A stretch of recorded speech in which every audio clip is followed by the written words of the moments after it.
So I'm looking at two-state and one-state, and I like the one that both parties like. The Israeli-Palestinian conflict has been ongoing for more than 70 years, and many tried to solve it. At its heart is the question of how present-day Israel, the West Bank, and Gaza Strip should be divided between Israelis and Palestinians. There are two popular options, one state and two state. But other solutions have been proposed, including a confederation and a partial or full annexation. So what does all of this mean? The most popular is the two-state solution.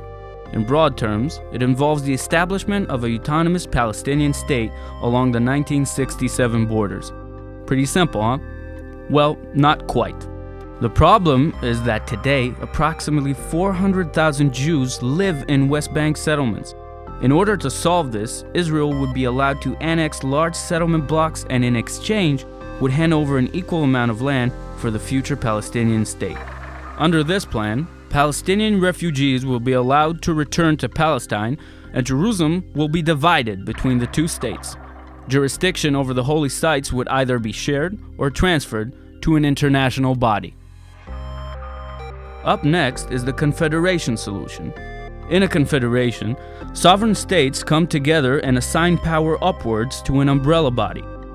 In the Israeli-Palestinian version, there will be two states along the 1967 borders with free movement between them. Each state would have its own government, but certain issues like water management would be jointly administered. The Palestinian state could grant citizenship to Palestinian refugees, and Israel would continue to grant citizenship to Jews in the diaspora.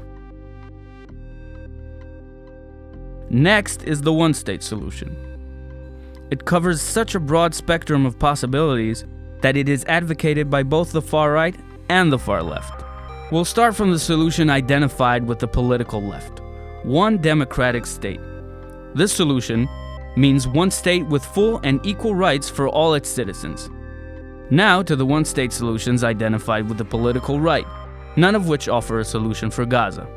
The more moderate of those proposes annexation of the West Bank to Israel and granting citizenship to Palestinians there. But many Israeli Jews fear this solution because based on current demographic trends, Jews would be outnumbered by Palestinians.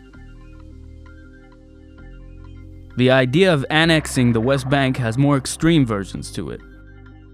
These include granting citizenship to Palestinians only if they serve in the national service, granting them residency but not the right to vote, giving the Palestinians the choice between pledging allegiance to a Jewish state or leaving. One popular solution proposed by many politicians is to only annex the areas of the West Bank which include the Jewish settlements, and give the Palestinians there residency or citizenship. The problem with this plan?